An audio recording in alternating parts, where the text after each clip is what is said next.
साथ प्रतिरोध का परिवर्तन आपने लिखा लिखिए ना।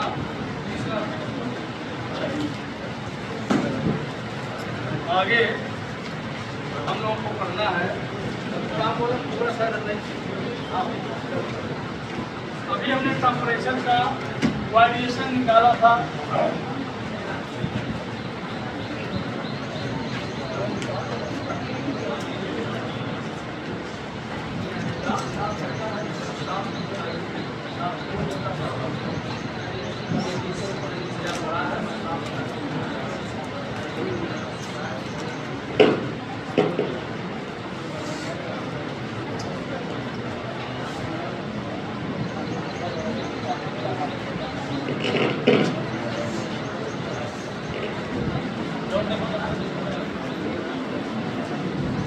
देखो भाई आज ये पड़ेगा। अब इसको वो टेम्परेचर पर हम वेरी करा लेते हैं। R1 बटे R2 is equal to body में E1 बटे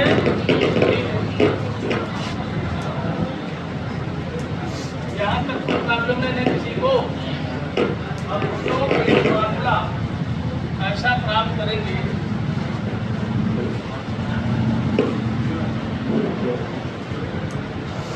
कैसा फार्मूला इसमें प्रतिरोध इस तरह से परिवर्तित हो रहा है टेम्परेचर के साथ, वो हमें पता चलेगा। 0 डिग्री सेंटीग्रेड पर यानी किसी निश्चित ताप पर प्रतिरोध मालूम है तो दूसरे किसी टेम्परेचर पर प्रतिरोध का मान हम कैसे ज्ञात करेंगे। इस पर क्वेश्चन एनसीईआरटी में भी है और बोर्ड में भी पूछा गया है, तो आप देख लीजिए। तो सबसे पहले हमने ये फार्मूला प्राप्त कर लिया। अब हम ये मान लेते हैं कि हमारा जो T1 है वह 0 डिग्री सेंटीग्रेड है। अब 0 डिग्री सेंटीग्रेड है तो तरल ताप में बदलने के लिए कितना जोड़ना पड़ता है? 273 जोड़ना पड़ता है। तो 273 केल्विन है क्योंकि यह तरल ताप है, इसका ध्यान रखना। T2 हम ये मान लेते हैं कि वह T डिग्री सेंटीग्रेड है और T डिग्री सेंटीग्रेड है तो इसमें से भी 273 जोड़ना पड़ेगा। क्लियर? ये केल्विन में चेंज हो जाएगा। अब हम ये मानते हैं कि R1 बराबर 0 डिग्री सेंटीग्रेड टेम्परेचर पर है, R0, R2 T degree temperature पर है तो इसको R2। अब इसके बाद हम आगे बढ़ेंगे तो ये हो गया R0 upon RT is equal to कड़ी में T1 273 अपॉन T प्लस 273। कोई कंफ्यूजन? हम इसे लिखते हैं RT बटे R0 इज इक्वल टू कड़ी में T प्लस 273 अपॉन 273। इससे फायदा अलग अलग करते हैं, ठीक है? अलग अलग करते हैं। पहले तो ऐसे लिखते इसको पहले लिखते हैं, इसको बाद में। तो 273 धन T लिख सकते हैं, नहीं बताओ। और नीचे है 273। और एक बात और बताना है आपको, कई बार बता चुके, कौड़ी का क्या मतलब होता है? पावर 3 बटे 2, ठीक है? अब देखिए RT अपॉन R0 अगर ध्यान से नहीं देखेंगे तो समझ में नहीं आएगा। और मैंने आपसे बार बार कहा समझ में आने की गारंटी है, यहाँ लफ्ज़ व्यक्ति के लिए आप बैठ जाए, लेकिन बैल अगर है तो उसकी गारंटी हम नहीं दे पाएंगे। बाकी कोई भी जो समझना चाहता उसको समझ में आएगा। तो अगर हम इसको अलग अलग करें तो ये होगा 273 बटे 273 कितना होगा 1 और फिर प्लस T अपॉन 273 हो जाएगा। इस पर पावर कितना हो गया, समझ गए? अब देखो RT अपॉन R0। अब यहाँ एक प्रसार जो कम से कम 100 बार हम आपसे बता चुके हैं, तो जो भी इसमें इंसान होगा उसको याद होगा। ये पहचान है, अगर आप इंसान हैं तो आपको याद होगा कि हमने बताया, और इंसान नहीं है तो कहीं याद ही नहीं होगा, जबकि कई बार बताया, एक बार नहीं।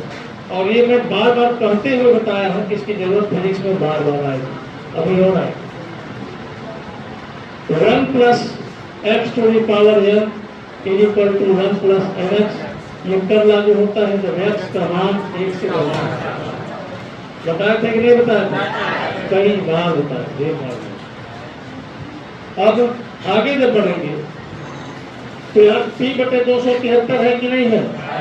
तो 1/273 एक से बहुत छोटा हो गया कि नहीं हो गया? तो यह फार्मूला यहाँ लागू हो जाएगा।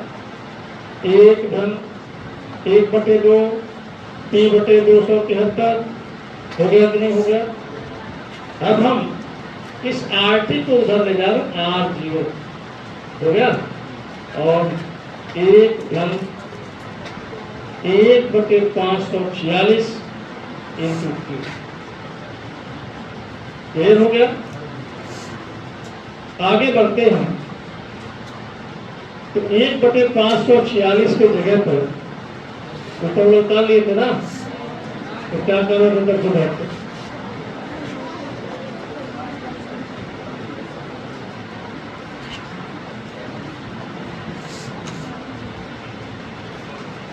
क्या देखिए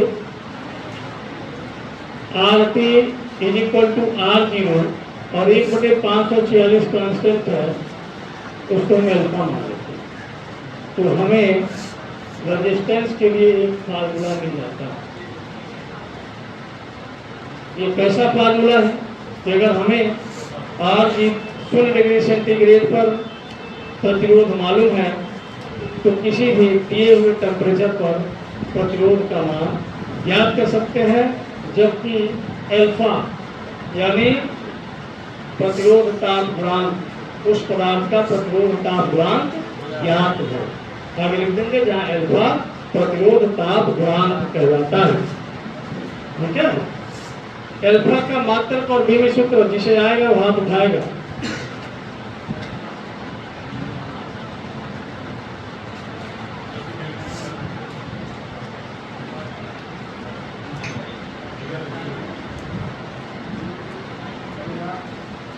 जल्दी पहले उतार लीजिए।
हो गया भाई।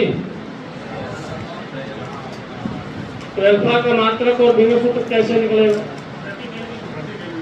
हाँ, प्रतिकेंद्रण होगा। समांगता के सिद्धांत से आप निकाल सकते थे, लेकिन बहुत लोगों को भी नहीं समझ में आ रहा है। 1 प्लस अल्फा टी है तो 1 और अल्फा टी का बीमी सूत्र बराबर होना चाहिए, यानी अल्फा टी बराबर डायमेंशन लेस होना चाहिए। Alpha is equal to 1/t का डायमेंशन होना चाहिए। यहाँ पे टी है आपका, देखो टी यहाँ स्मॉल टी लिखा हुआ है, स्मॉल टी डिग्री सेंटीग्रेड, यहाँ पे स्मॉल टी लिखा है, देख लो। नहीं, केल्विन में स्मॉल टी थोड़ी लिखा, केल्विन में तो कैपिटल टी था, और कैपिटल टी में अंदर स्मॉल टी भी तो है, प्रति डिग्री सेंटीग्रेड। ठीक है, समझ गए? और थीटा पर -1 इसका बीमी सूत्र हो गया। तो ये फार्मूला आपको आया।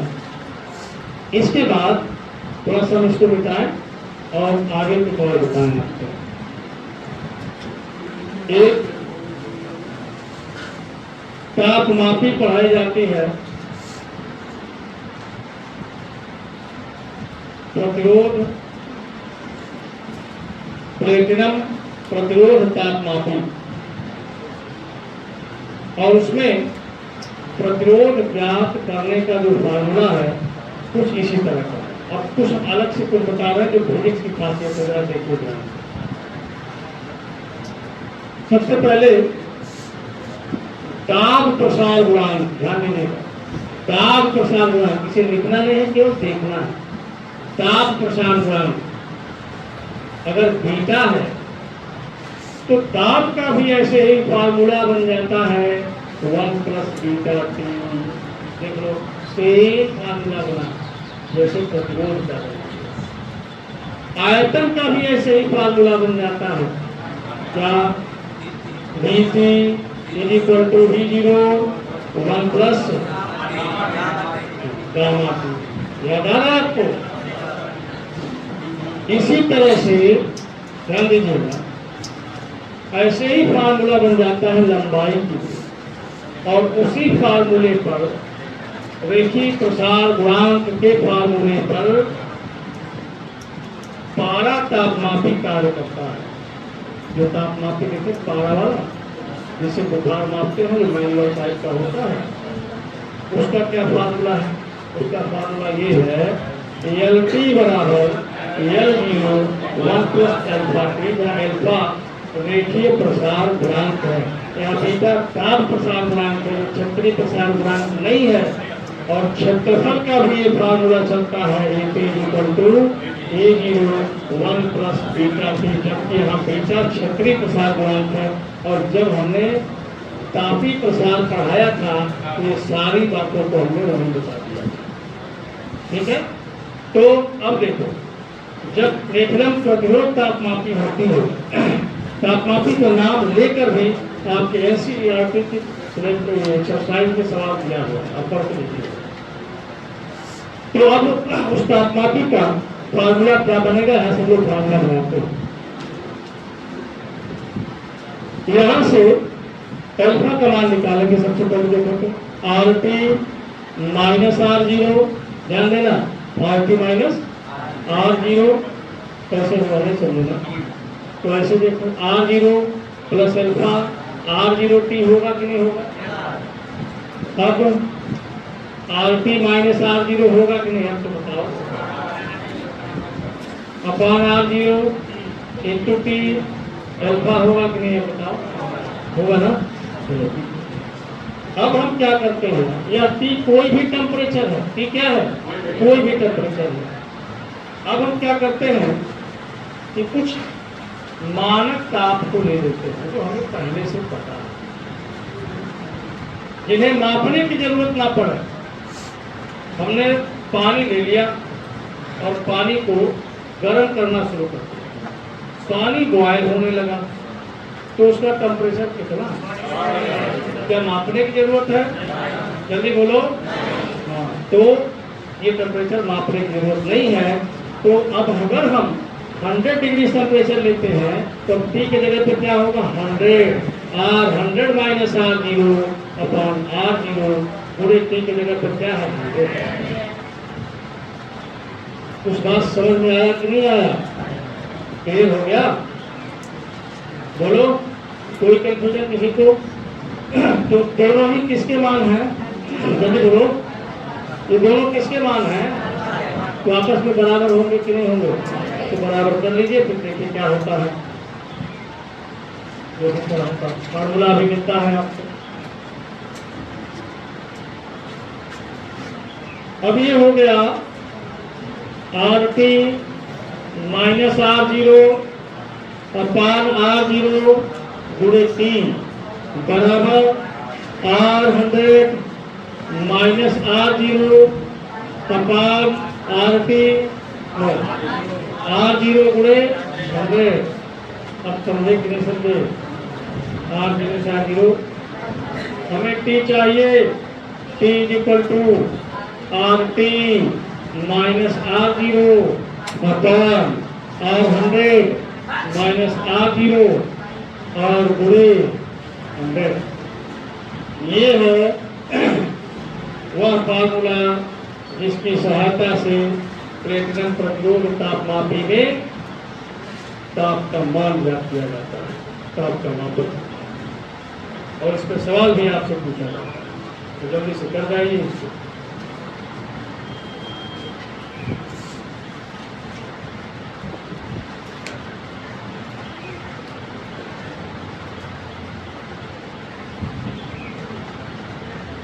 ये भी फार्मूला, अभी एक और फार्मूला बनाएंगे तब जाके आपके एनसीईआरटी के एक्सरसाइज का सवाल होगा।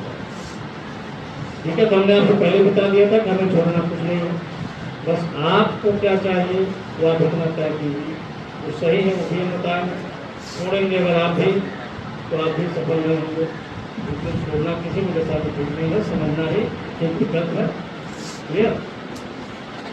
और फिजिक्स कैसा है कई बार मैं बता भी चुका हूँ, एक बार और भी मैं दिखा रहा हूँ आपको। बहुत ज़्यादा इसमें किताब कापी की बहुत ज़्यादा जरूरत नहीं है, बस समझने की जरूरत है। उतारे अब है स्थिर आयतन गैस तापमान। हमको पढ़ाने में ना तो उसका जिक्र यहाँ करने की जरूरत थी, लेकिन फिजिक्स कैसा होता है इसके लिए थोड़ा सा बताइए। क्या नाम लिया हमने?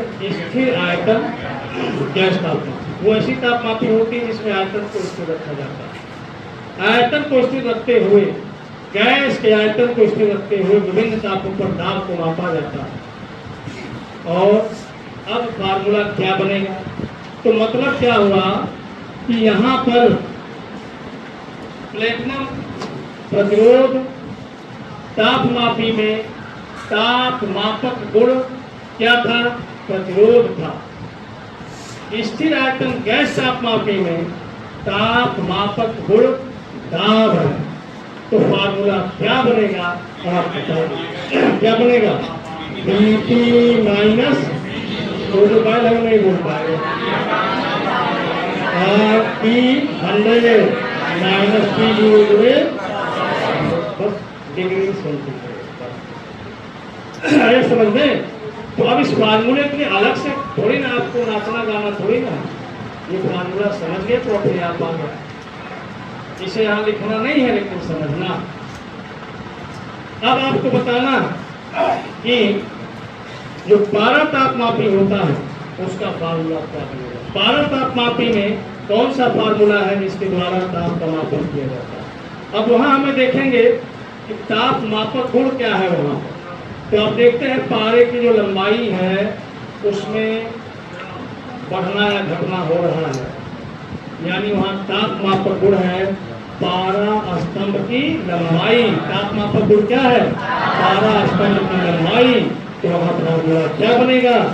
बोलो सब लोग, LT minus L0 L100 minus L0 फॉर्मूले 0 डिग्री से।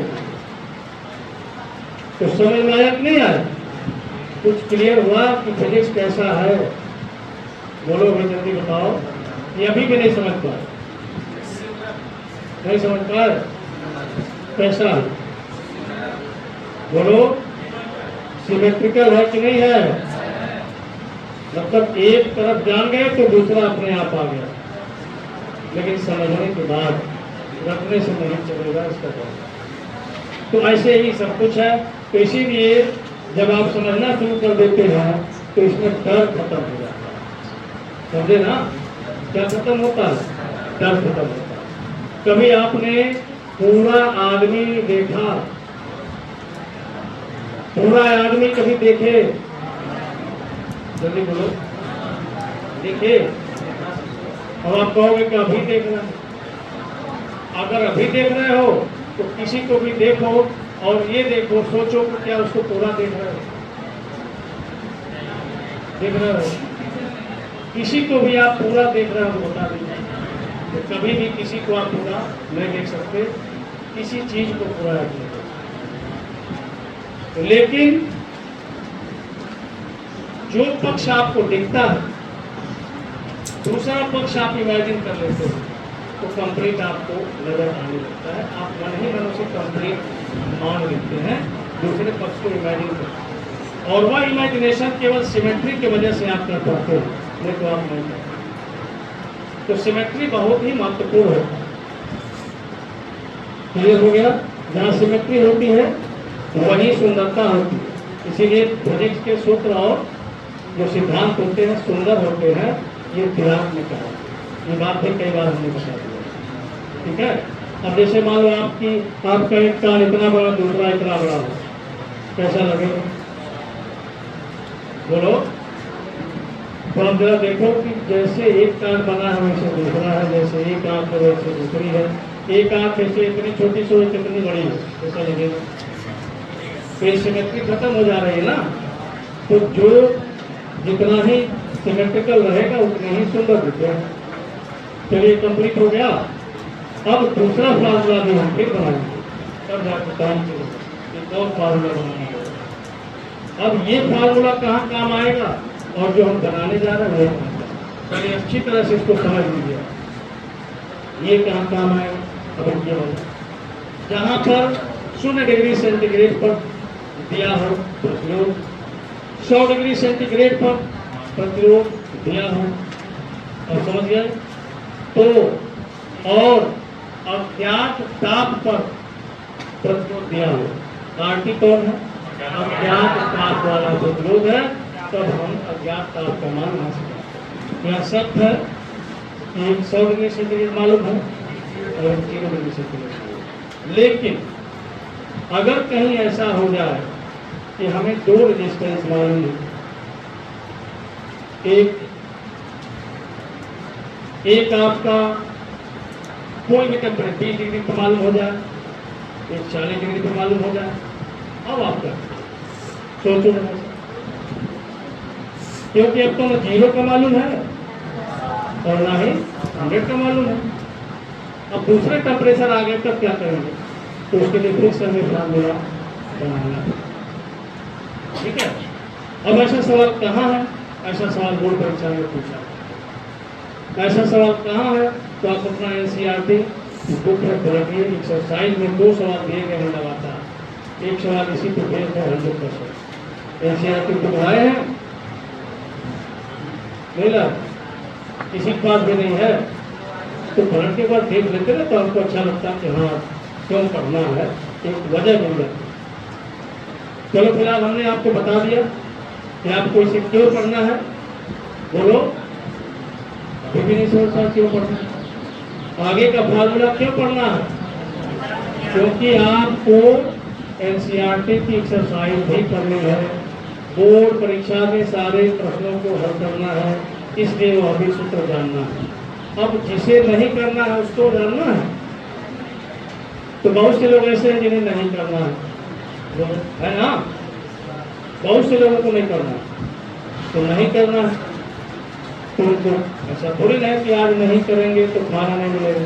खाना बराबर सब लोग घर पे खाएंगे, सब कुछ होगा। आज कोई फर्क नहीं पड़ेगा, लेकिन एक दिन फर्क पड़ेगा, इसकी गारंटी है। 2 पेड़ लगा दीजिए, एक को प्रॉपर ढंग से उसमें जो कुछ भी उसे न्यूट्रिशन चाहिए वो देते रहिए, ठीक है? और दूसरे को फ्री छोड़ देंगे, तो क्या होगा? दोनों में कुछ फर्क नजर आएगा कि नहीं आएगा? आएगा ना? तो वो फर्क आप में भी नजर आएगा। चलो, तो अब हम लोग यहाँ से अब 2 टेम्परेचर ले लेते हैं। पहले हम T1 टेम्परेचर लेते हैं, तो RT1 बराबर क्या होगा? और T1 पर T1 लिखेंगे ऐसे RT1 में तो बहुत कंफ्यूज है। T1 डिग्री सेंटीग्रेड टेम्परेचर पर प्रतिरोध को हम R1 मान लेते हैं, T2 डिग्री सेंटीग्रेड टेम्परेचर पर प्रतिरोध को हम R2 मान लेते हैं। लेकिन प्रतिरोध ताप गुणांक वही है, क्योंकि पदार्थ वही है, कंडक्टर वही है। तो अब ऐसे केस में R1 की वैल्यू अगर हम निकालते हैं तो ये बनेगा R0 और यहाँ बन गया 1 प्लस अल्फा T1। R2 की वैल्यू हम निकालते हैं तो यहाँ से बनेगा R0 और 1 प्लस अल्फा T2। बनेगा कि नहीं बनेगा? अब हम क्या करते हैं, समीकरण नंबर 1 बना लीजिए, इसको समीकरण नंबर 2 बना लीजिए। समीकरण 1/2 स्पष्ट हो गया? समीकरण 1/2 कर देते हैं। तो जब 1/2 करेंगे तो ये R1/R2 बन जाएगा और R0 से R0 क्या होगा? अब क्या बचा? 1 + अल्फा T1 और यहाँ बचा 1 + अल्फा बच गया ना। अब इसमें R0 हटा कि नहीं हटा? तो अब क्वेश्चन में R0 नहीं दिया है तो क्या उसे आप खोजेंगे? नहीं खोजेंगे। अब इसमें कितने वेरिएबल हो गए? कितने वेरिएबल हैं इसमें? 1 2 3 4 5 कितने वेरिएबल हैं? अब सवाल जो रहेगा उसमें 4 दिया रहेगा तो हम 5वां आपसे पूछेंगे। एक फार्मूला हम लोग तैयार कर लेते हैं, उसी में जैसा कंडीशन होगा वैसा करेंगे। हम लोग यहाँ से अल्फा का मान निकालते हैं क्योंकि एनसीईआरटी एक्सरसाइज में क्वेश्चन में अल्फा ही पूछा गया है। तो अल्फा का फार्मूला हम लोग बनाते हैं और अगर आप सीरियस हैं तो फार्मूला आपको कल याद रहेगा। आप कितने लोग सीरियस हैं? अभी चाहें तो अभी क्लियर होगा। अभी पूछा जाए ओम्स लॉ और भी जो पढ़ाया गया है तो मैं अभी बता दूं एकदम, देखो बिना गिने में बता रहा हूँ, गलत नहीं जाए। 20 लोग ऐसे हैं जो ओम्स लॉ बता रहे हैं, 21वां छात्र मुझे नजर नहीं आया, लेकिन इसे ठीक करो।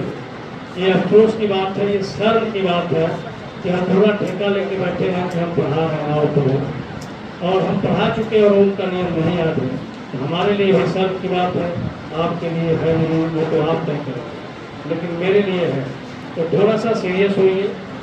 बस आपको हम इतने ही कह रहे हैं कि आपको अलग से कुछ नहीं करना है, बस ध्यान दीजिए। अभी मैं बोल भी रहा हूँ तब भी 2 लोग यहाँ बैठे, 2-3 लोग बीच में बैठे आपस में बात करें, और वही मैं कह भी रहा हूँ कि आप बात को छोड़ के थोड़ा सा ध्यान दीजिए। आपको बस इतना ही करना है, याद अपने आप हो जाएगा। वो तरीका तो हम बता रहे हैं, उस हिसाब से आपको पढ़ाया जाएगा, पढ़ाया जा रहा है कि आपको अपने आप ही याद होगा, लेकिन आप ध्यान जब नहीं देंगे तो नहीं होता है। ठीक है, अब वही बात हो गई,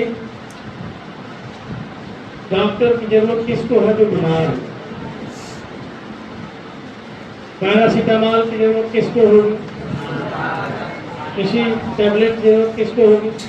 अब हम क्या करें, आपको बुलाया जबरदस्ती के लो खाओ टैबलेट खाओ, तो पहले बीमार बनो तब ना कुछ होगा है, तो बीमार ही नहीं बन रहा है। हम बुलाए जबरदस्ती लाओ इंजेक्शन लगा देते हैं, ये क्या मामला निकला बोलो? तो वही हालत है, तुम्हें नहीं जानना और हम जबरदस्ती करें जानो, लाओ हम तुमको बताते हैं, ऐसे बताते हो वैसे बताते हो, क्या मतलब इसका? तुम्हारी जरूरत ही नहीं दिख रही है तो उसको जरूरत अपना बना लो। इसीलिए पहले एक बार ढंग से, अब तक अगर समय नहीं निकाल पाए, या आपके हित की बात मैं बता रहा हूँ, आज भले ही सब कुछ छोड़ दो, घर पे या कहीं एक जगह बैठो और सबसे मना कर दो, आधे घंटे तक कोई तुमसे बात नहीं करेगा, फोन सब उठा के फेंक दो, आधे घंटे बैठो और अपने विषय में केवल सोचो। 1 हफ्ता पहले से या बचपन से सोचना शुरू करो कि तुमने अब तक क्या किया है और तुम्हें क्या करना चाहिए था, तुम्हारे माता पिता का मकसद क्या है, समाज क्या चाहता है, समाज में मान मर्यादा कैसे बढ़ती है कैसे घटती है, इसको बैठ के सोचो। और फिर एक निष्कर्ष तुम्हारे पास निकल के आ जाएगा कि आगे चल के तुम्हारी मान मर्यादा बढ़ने वाली है कि घटने वाली है, और तुम अपने माता पिता के साथ बढ़िया से रह पाओगे या नहीं रह पाओगे, ये रिजल्ट साफ निकल के तुम्हारे सामने आ जाएगा। तो अपने लिए समय जरा आधा घंटा दे दो। 3 घंटा बैठ के कोई नाच रहा उसको देखते हो, बोलो आजकल रील्स वगैरह बना के लोग डाले हुए हैं, उसी को बैठ के देखते हो, 2-2 घंटा बैठ के देख रहे हो। तुम्हारे जैसा मूर्ख आदमी, बेवकूफ आदमी पूरी दुनिया में कोई। ठीक है, अपने लिए टाइम बस 30 मिनट एक बार निकालो, पूरे जीवन में एक बार हम बात कर रहे हैं, पूरे जीवन में एक बार। और मैं बता दूं कि 98% लोग पूरे जीवन में अपने लिए ये 30 मिनट नहीं निकाल पाते जो मैं बोल रहा हूँ। आप किसी से पूछ लीजिएगा कि आप कभी ऐसा किए हैं, क्यों नहीं? इसको सोच लीजिए, एक बार 30 मिनट निकालिए, आज ही निकालिए, सब छोड़ दीजिए क्योंकि कुछ अच्छा नहीं चल रहा। अब कहेंगे स्कूल जाना, क्या फायदा जाने से? कल नहीं गए थे, गए थे नहीं गए? क्या हुआ? बोलो। तो जो कुछ भी कल किए थे, सब कुछ जो आज भी करने वाले हो, कल तक कुछ नहीं हुआ तो आज भी कुछ नहीं होगा। इसके लिए पहले सोच लो, एक बार सोचो तो अपने आप सब कुछ हो जाएगा। तुम्हारा माइंड अपने आप बदल जाए, एक बार सोचो। तो अगर यहाँ से अल्फा का मान हमें निकालना है, तो अल्फा का मान कैसे निकलेगा? बहुत तेजी से देखो, क्रॉस मल्टीप्लिकेशन कर लो तो R1 होगा कि नहीं होगा? R1 plus alpha R1 T2 नहीं होगा, इसका गुणा इसमें, अब इसका गुणा इसमें, R2 plus alpha R2 T1 नहीं होगा। हमें क्या निकालना? अल्फा। तो अल्फा तो इधर ले आओ, यहाँ अल्फा है, यहाँ अल्फा हम ले आए, तो यहाँ से बचा R1 T2 माइनस हो आएगा, तो R2 T1 हुआ कि नहीं हुआ? अब ये है R2 और ये है R1, यहाँ से आए, ठीक है। अब अल्फा का मान देखो मिला कि नहीं मिला? R2 minus R1 upon R1 T2 minus R2 R1, ये अल्फा ज्ञात करने का फार्मूला है जबकि दो विभिन्न तापों पर प्रतिरोध नहीं। अब देखो, अब अगर हमें अल्फा मालूम हो, ध्यान देना, अल्फा मालूम हो, T1 मालूम हो, T2 मालूम हो, R1 मालूम हो, तो R2 हम ज्ञात करें। तो एक क्वेश्चन इस तरह का है जिसमें अल्फा है, T1 है, T2 है, R1 है, R2 का, और एक क्वेश्चन में सीधे L1 का। तो आप क्वेश्चन देखना है, R1 R2 का मान, T1 T2 का मान जो डेटा है नोट करना है, पुट करना है, सॉल्व करना है, आंसर। अब समझ गए? तो इस तरह से अब हम कल चेक करेंगे ये फार्मूला कितनी मेहनत हुआ। अब स्पष्ट जान लो, एक बार चेक किया जाए। और इसमें तमाम लोग हैं जो गीदड़ हैं, कायर हैं, कामचोर हैं, सब लोग नहीं। स्पष्ट में बता रहा हूँ, आपका नस में जानता हूँ, 24 साल से मैं यही कर रहा हूँ, एकदम एक एक चीज में जानता हूँ। जरा एक वीडियो जरा बना लेना, एक वीडियो सबका बना।